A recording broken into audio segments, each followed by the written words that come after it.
Hi, my name is Karina. I'm an international business student. I'm actually working at BLS Health Network in the Department of Regular Chase. Today I'm gonna talk about animal testing in cosmetic industry. Well, the first thing I'm gonna review is why cosmetic industries test on animals, then brands that test on animals, and the last thing I'm gonna talk about are the methods that industries can use to avoid the animal testing. Over 100 million animals are burned, creeped, poisoned, and abused in the US labs every year. Up to 90% of animals used in US labs are not counted on the statistics animal test. The main purpose of this speech is to show the damages that industries can do to animals, how they are tortured to test cosmetics, and what are the alternatives that industries can use to avoid these practices.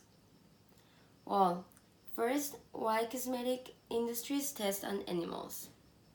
Let's start by explaining this factor that when a company chooses to test new products, there are some ingredients that are not tested and approved, so the company needs to prove these ingredients so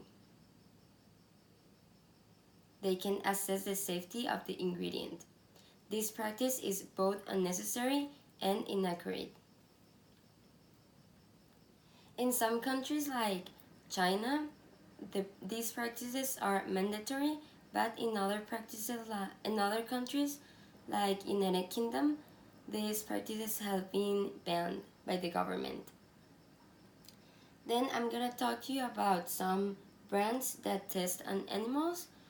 Well, these popular brands test on animals because, well, these products are sold in places like China, where, like I said before, the test is mandatory. Here are some examples like NARS, Estee Lauder, MAC, Benefit, Makeup Forever, Clinique, and many more. Well, finally, there are some alternatives that industries can use to avoid testing on animals. The first one are in vitro techniques. Companies perform tests in a controlled environment outside of a living organism under a microscope, for example. And the second alternative are human volunteers. Human volunteers are a replace of animals in specific studies, like in advanced stages in the testing process. Well, in conclusion, brands that use animals for tests do more damage than they think. So over the years, various alternatives have been created to avoid these damages that put animals on risk. So I think the government should take a step and stop these procedures. Thank you.